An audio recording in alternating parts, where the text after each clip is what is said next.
स्वागत है आपका। उत्तराखंड प्राइम देख रहे हैं आप। मैं हूं आपके साथ आस्था कौशिक और इस वक्त इस बुलेटिन की शुरुआत सबसे बड़ी खबर से हम करने जा रहे हैं।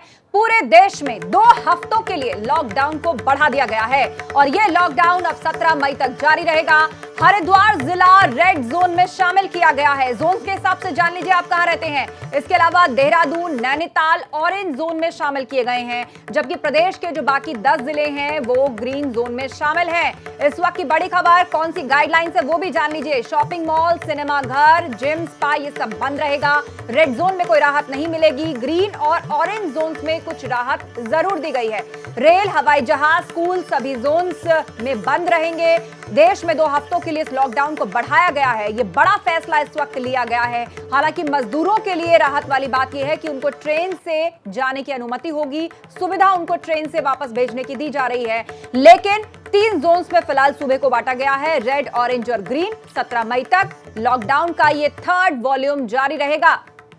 कोरोना पर इस वक्त की सबसे बड़ी खबर हम आपको बता रहे हैं। देश में 2 हफ्तों के लिए लॉकडाउन बढ़ा दिया गया है। 17 मई तक अब इस लॉकडाउन की मियाद रहने वाली है। हरिद्वार जिला रेड जोन में शामिल है। इसके अलावा देहरादून, नैनीताल ऑरेंज जोन में रखे गए हैं, जबकि प्रदेश के जो बाकी 10 जिले हैं उनको ग्रीन जोन में शामिल किया गया है। तो आप किस तरफ रहते हैं ये जान लीजिए कि आपका इलाका कौन से जोन में है और किस तरह की छूट आपको मिलने जा रही है, किस तरह के दिशा निर्देश उन छूटों के लिए प्रशासन की तरफ से दिए जाएंगे। इस सब पर हमारी नजर लगातार बनी हुई है। देहरादून, नैनीताल ऑरेंज जोन में शामिल है। दर्शकों की जानकारी के लिए एक बार फिर से बता दें, प्रदेश के जो बाकी जिले हैं हरिद्वार को छोड़कर, उनको ग्रीन जोन में शामिल किया है। हरिद्वार रेड जोन में है।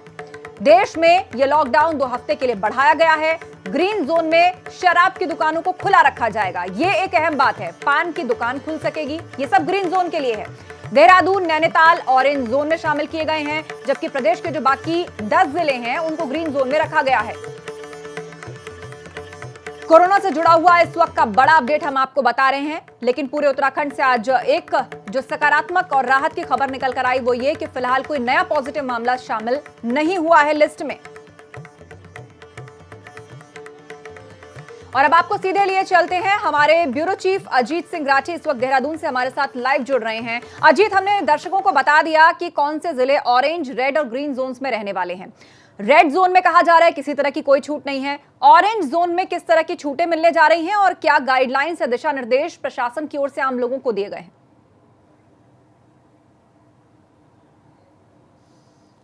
आस्था, देखिए, जैसा अभी आपने जिले वाइज और क्षेत्र वाइज जानकारी दर्शकों को दी है, तो उसी के हिसाब से मैं बता देता हूं। जो रेड जोन है उसमें किसी भी तरह की कोई छूट मिलने वाली नहीं है।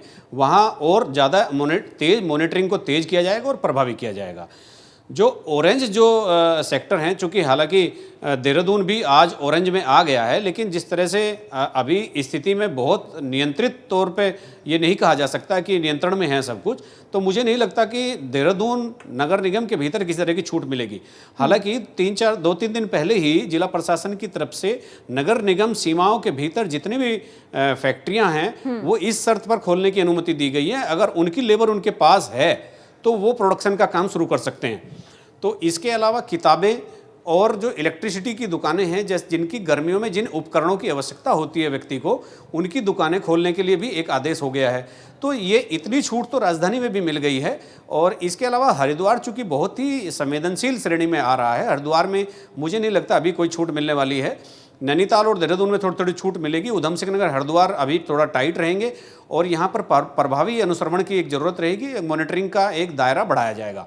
और इन 4 जिलों के अलावा आस्था, जो भी 9 जिले हैं उत्तराखंड में, उनमें 2 जिले ऐसे हैं, अल्मोड़ा और पौड़ी, जहाँ एक मरीज शुरुआती दौर में मिले थे, वो अब ठीक होकर उपचार के बाद घर अपने जा चुके हैं और नया कोई मरीज या संदिग्ध भी अभी तक नहीं आया है। तो अभी हम ये कह सकते हैं, लब्बो-लुआब ये है कि जो 9 जिले हैं वो ग्रीन जोन में हैं और उनमें सरकार बड़ी एक राहत दे सकती है 3 तारीख के बाद। और उनमें जो ट्रांसपोर्टेशन है, सरकारी डिपार्टमेंट्स जो जितने भी हैं उनको खोला जा सकता है, क्योंकि वहाँ जो सैंपल लेने की जो प्रक्रिया है वो चल रही है और वहाँ से किसी भी व्यक्ति की रिपोर्ट पॉजिटिव नहीं आ रही है। तो ये एक थोड़ी सी चीज़ होगी। जैसे रोडवेज बसेज हैं, तो जो ग्रीन जोन वाले ज़िले हैं वहाँ पर आधी बसें चलाई जाएंगी, कुछ एक जो सामुदायिक ट्रांसपोर्टेशन होता है उसको थोड़ा सा चालू किया जाएगा, लेकिन वो भी अभी बड़ी मात्रा में नहीं होगा। और ये जो ग्रीन जोन वाले जिले हैं आस्था, यहाँ पर अभी रेड जोन से जाने पर प्रतिबंध होगा, क्योंकि ये करना इसलिए भी जरूरी होगा कि कोई भी वायरस का कैरियर बनकर कहीं से कहीं जा सकता है, और जहां स्थिति नियंत्रित है पूरी तरह से और बहुत सुखद और बहुत अनुकूल माहौल है, वहां का माहौल बिगड़ सकता है। तो ये जो छूट है ये रेंज के हिसाब से मैंने अभी आपको बताई।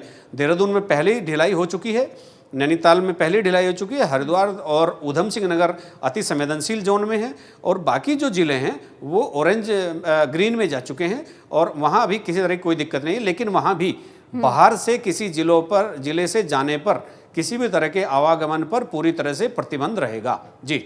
जी हाँ, बिल्कुल अजीत, आप हमारे साथ जुड़े रहिए। एक और बड़ी खबर इस वक्त हम अपने दर्शकों को देने जा रहे हैं। राज्यसभा सांसद अनिल बलूनी ने रेल मंत्री को पत्र लिखा है।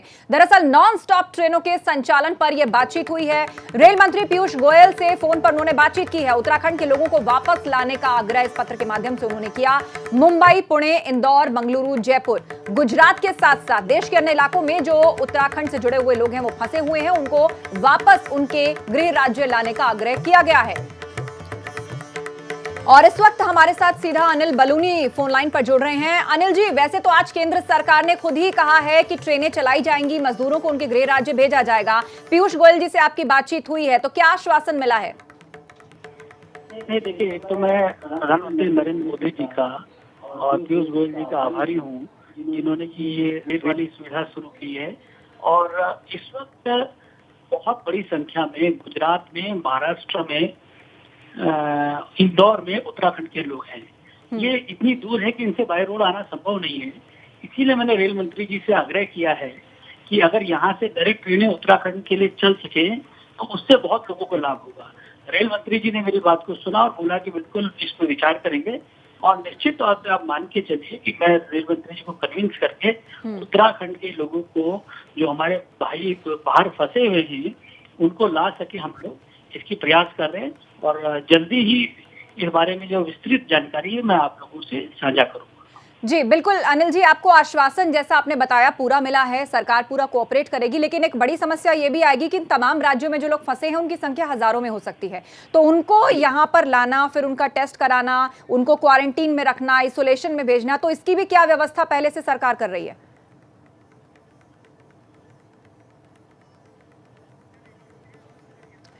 तो लगता है संपर्क अनिल बलूनी जी से टूट गया है। लेकिन जो बड़ी बात उन्होंने कही वो ये कि पीयूष गोयल जो कि रेल मंत्री हैं उनसे बातचीत हुई है। अलग अलग राज्यों में जो उत्तराखंड के लोग फंसे हुए हैं, विशेष ट्रेनें चलाकर उनको वापस उत्तराखंड लाने का आश्वासन उन्हें केंद्र सरकार से मिला है।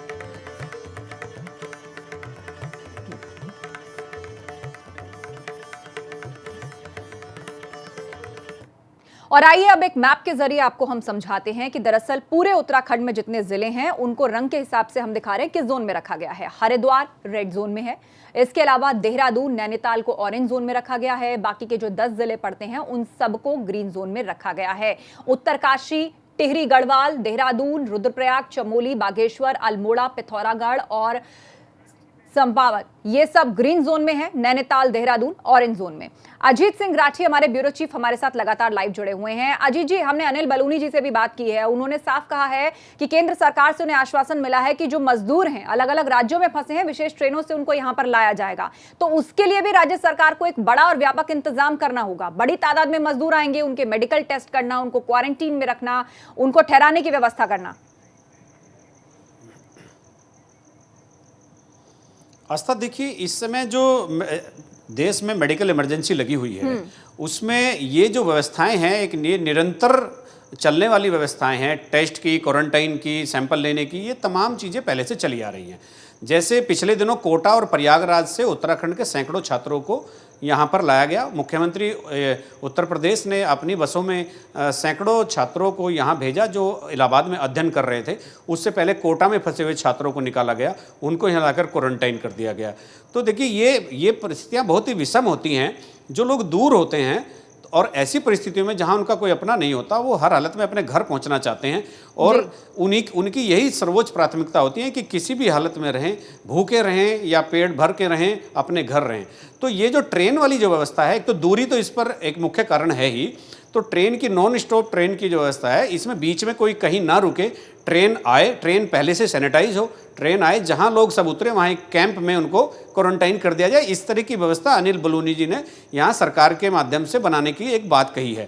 तो ये एक व्यवस्था बन सकती है, लोग अपने घर आ सकते हैं, क्योंकि उत्तराखंड अब उस तरफ नहीं बढ़ रहा है जिस तरफ उनके बढ़ने की आशंका हो रही थी। जी हाँ, बिल्कुल। तो यानी स्थिति जो है कुल मिलाकर ऐसी निकल कर आई है कि फिलहाल राज्य को 3 जोन में बांटा गया है। कुछ छूटें ग्रीन जोन के लिए दी गई हैं, रेड जोन के लिए फिलहाल कोई छूट नहीं है, ऑरेंज जोन में भी कुछ छूटें हैं। लेकिन दर्शकों को जो पूरे दिशा निर्देश हैं वो एबीपी गंगा बता रहा है कि उनके जिले में दरअसल क्या हालात हैं और किस तरह की छूटें उनके लिए फिलहाल हैं। और बड़ी राहत की खबर ये कि जो मजदूर हैं उनको ट्रेन के माध्यम से वापस उत्तराखंड लाने के लिए खुद राज्यसभा सांसद अनिल बलूनी ने पीयूष गोयल से बातचीत की। बहुत बहुत शुक्रिया अजीत राठी अहम जानकारी के लिए। तो इस वक्त उत्तराखंड का कोरोना अपडेट भी जानना बेहद अहम है, जिससे लड़ाई इस वक्त लड़ रहा है पूरा देश, उत्तराखंड। इसके अलावा कोरोना का जो कोई नया केस है वो फिलहाल सामने नहीं आया है, ये एक राहत भरी खबर आ रही है। और प्रदेश में कोरोना के कुल मामलों की बात करें तो 57 केस अभी तक आ चुके हैं। हालांकि 37 मरीज ऐसे हैं जो ठीक भी हुए हैं, उपचार के बाद उनको घर भेजा गया है, जबकि 19 एक्टिव केस फिलहाल उत्तराखंड में मौजूद हैं। 409 सैंपल्स की रिपोर्ट आई है और 192 सैंपल की रिपोर्ट आना अभी बाकी है। देहरादून रेड जोन से अब ऑरेंज जोन में शामिल किया गया है। यहां स्थिति पहले से बेहतर हो रही है। देहरादून में अब तक कोरोना के 31 केस मिल चुके हैं। कोरोना से जुड़ा हुआ ये बड़ा अपडेट उत्तराखंड से संबंधित हम आपको बता रहे हैं। देहरादून में कोरोना के 31 केस अभी तक मिले हैं, लेकिन राहत की बात यह कि इसको रेड जोन से ऑरेंज जोन में फिलहाल शामिल कर लिया गया है। स्थिति पहले से बेहतर हुई है और पूरे राज्य यानी उत्तराखंड की बात करें तो कोरोना का कोई नया मामला आज सामने नहीं आया है। कुल मिलाकर 57 केस अभी तक राज्य में रजिस्टर हुए हैं और 37 मरीज ठीक होकर घर भी जा चुके हैं।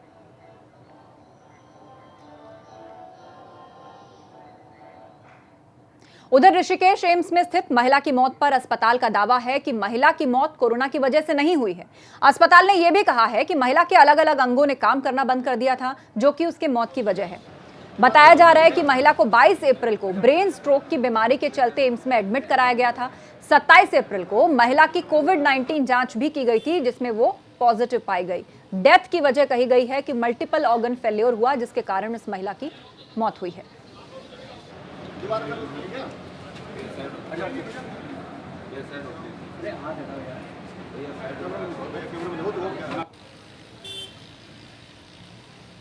तो ऋषिकेश एम्स ने यह दावा किया है कि कोरोना की वजह से महिला की मौत नहीं हुई। वो ब्रेन स्ट्रोक से पीड़ित थी, जिसके बाद उसे अस्पताल लाया गया था। हालांकि बाद में उसकी कोरोना रिपोर्ट भी पॉजिटिव आई, लेकिन जो मृत्यु की वजह है वो मल्टीपल ऑर्गन फेल्योर है।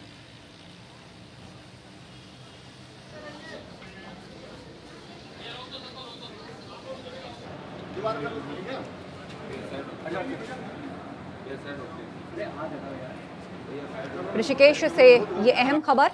एम्स में एक महिला को एडमिट कराया गया था और कोरोना रिपोर्ट उसकी बेशक पॉजिटिव आई, लेकिन अस्पताल का दावा है कि उसकी मृत्यु कोरोना के कारण नहीं हुई, मल्टीपल ऑर्गन फेल्योर के कारण हुई है।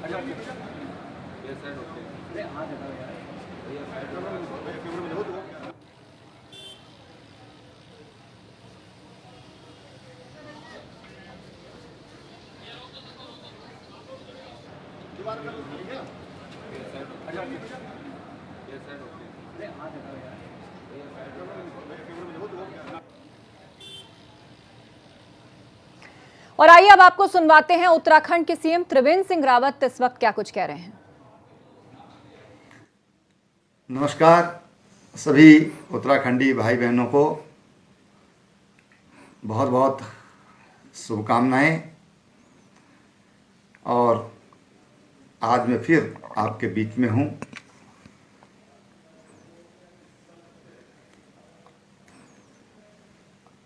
मैं आपको अवगत करा दूं कि गृह मंत्रालय भारत सरकार ने